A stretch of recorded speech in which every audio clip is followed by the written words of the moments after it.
Jesus Christ! Jesus, are you alright, Jack?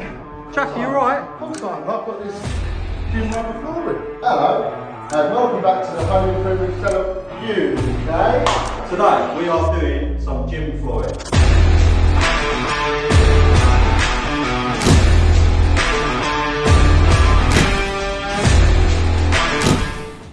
So this floor is from Rubber Gym Flooring over on Instagram, so go and have a look. We've got a website as well. And this gym flooring is a 20mm rubber floor.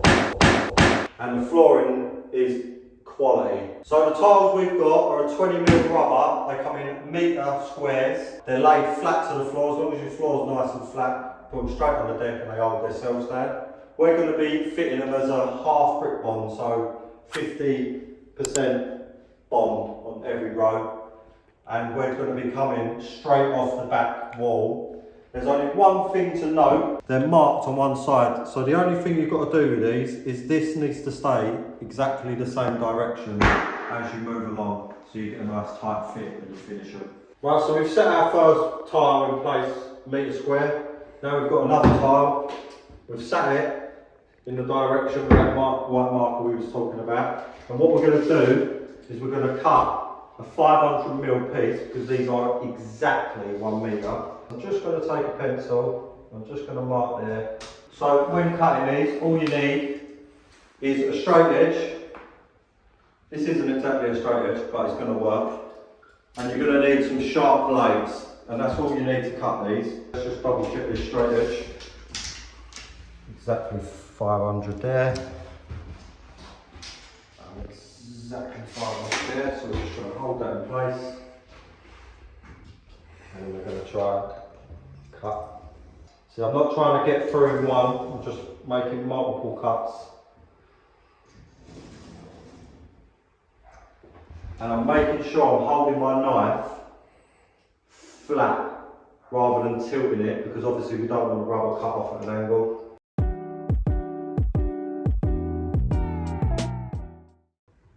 Right, so now we've got our first 2 rows started. We're going to leave the cuts along the back.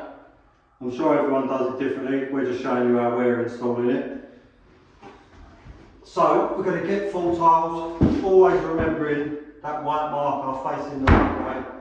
And then we're just going to infill this section, bumping them up exactly to each other. They're a lot nicer when they've got all our dusty stuff on them. We're going to clean it at the end, don't worry. Right, this is the method I'm going to use to install it. Just to help keep everything square, I'm going to do it as I go. So I'm not just going to run a row in, because that might veer off. So I'm going to do 1, 1, 1, 1, 1, 1, and then we'll move on to the next row, and then the cuts and so on and so forth.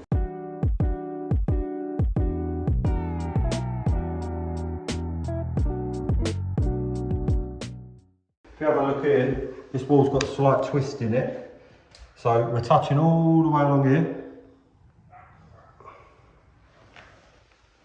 It's all good. But if you look at this skirting, ignore the dodgy painting, we're 5 to 10mm out there. So, got to go with yourself a little white marker. And I'm just gonna scribe along that wall there, like so. All I'm doing is holding my finger on that biggest gap, like so. And then we'll cut one off with a straight edge. And what that will do is give us a nice tight fit against here and here, so we haven't got any of these gaps. So this is exactly the same, we've still got a straight edge on that line. Score. Don't cut yourself, don't be a silly billy. And we're just going to keep scoring our way through. And if you find it's too hard to cut through, time to change your knife. Right, now we've cut it, hopefully we've got a nice good fit. If not, I should be fired, because I'm not very good at it. Right, so we're going to kick that in, nice and tight again. Nice and tight. Nice and tight. Right, now we've come up to some of the more awkward sections that you may have or may not. So we've got an architrave, a drop back for the door. So there's a few ways to do this, and I'm trying to keep it simple for you. So let's just use a measuring tape, our little white marker that we've got. because it shows up quite well on this. And I've lined this edge up. This piece here is from the cut over there, right? So we kept hold of it, still facing the same direction. So we kept note of that. So now what we're going to do is we're going to measure from there. We've got 195. It changes slightly, I think, yeah. And then we're just going to transfer that measurement onto the back edge, like that, and like that. Right, and here I've got a little, all this is an adjustable square, and I'm just going to set that like that, line it up with this little dodgy repair we've got, and I'm going to transfer it back like this, like that, and now we've got this but on the back edge. Alright, so we're just transferring lines down here. So we've got a detail in there, so we're going to transfer that down to the bottom end here, like that, and then we're going to transfer the drop like that, and then we're going to transfer the beveled section, and then what we do, so that measurement there, we just move it to the back edge like this and just hold it flat with the back edge. That mark there is exactly where that architrave needs to be. Just draw that there, so right there. It's as simple as that, just keep transferring things back.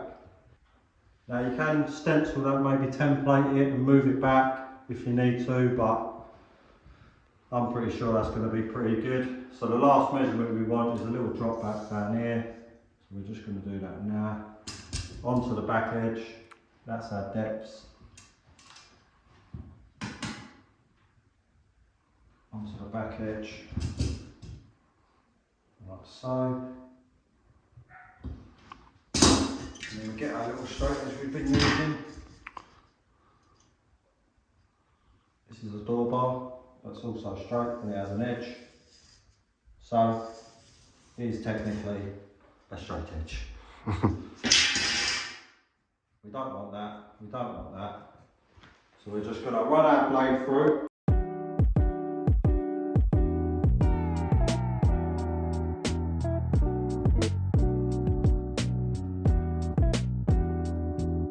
So what I've done here, I've just made an easy path for myself, and then we'll come back and get that pan.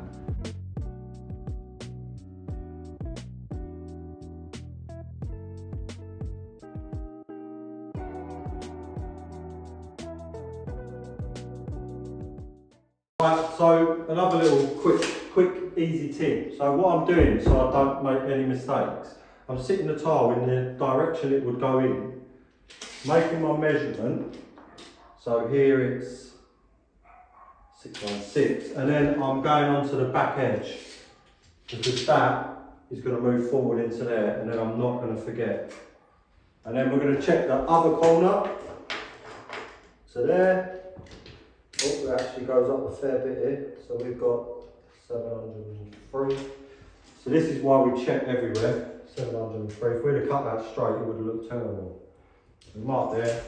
Just remembering, don't cut all the way through on the other flooring, because obviously you're going to score your flooring.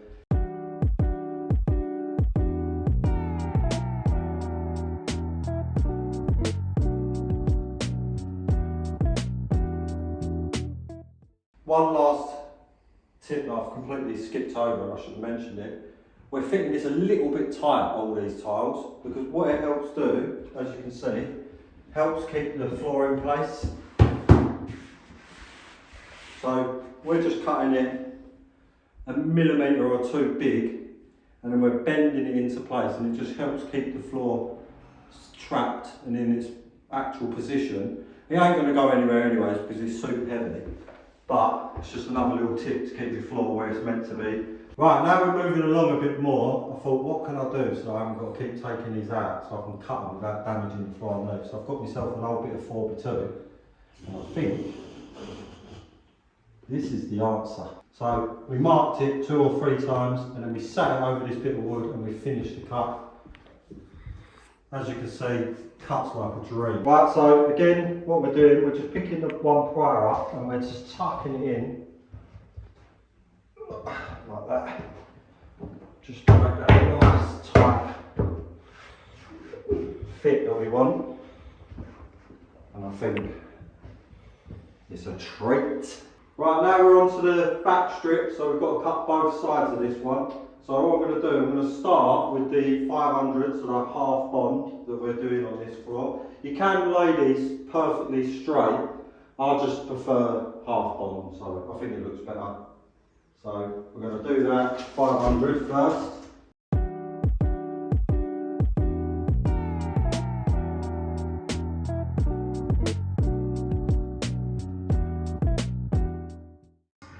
Like I said before, whenever I'm cutting these, I'm actually sitting them as if they would go in. So you don't get confused about direction and stuff. Our white marks here, all of our white marks are facing that way. I'm going to go over here.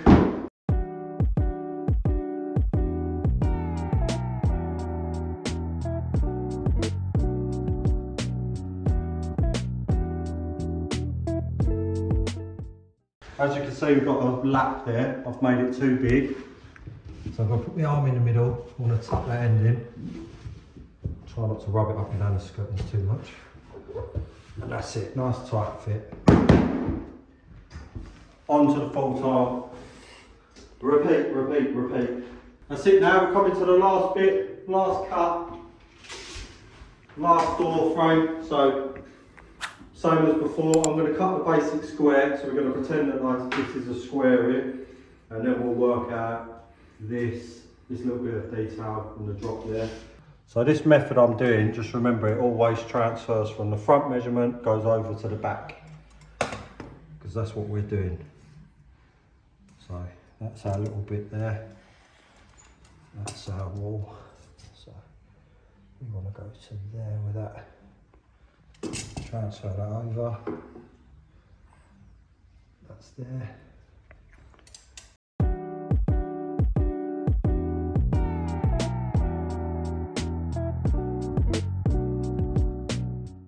If you're a bit unconfident, make yourself a little template, and once you've got this line here, just stick your template on there and copy that out.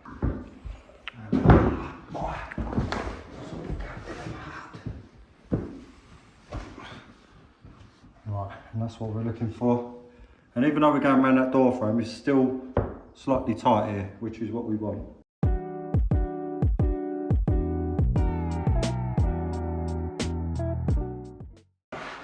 Look at me, such a good worker. As you can see, you can mop this, you can clean it with a cloth, you can spray it. So when you're sweating, because you've done a bloody good gym session, you just mop it straight up and you're golden. Nothing will happen to it, it's all good. So I'll see you when it's all tidy in here. That's it, guys. Thanks for what? Oh, Jesus Christ. Jesus, are you alright, Jack? Jack, are you alright? Of course I am. I've got this gym rubber flooring. Oh, you're right. Otherwise you could have been hurt. I know. Thank God. Right, that is it, guys. We are done. The flooring is mint. So just remember, if you want something like this in your own gym or in a commercial, Scribe Active UK. That's their umbrella company. So they actually supply whole gyms. So go and give them a little look. And gym flooring by Scribe Active UK. The flooring side of it. If you've been enjoying our videos, just remember, like, comment and subscribe and hit the little bell to get notifications when we next one.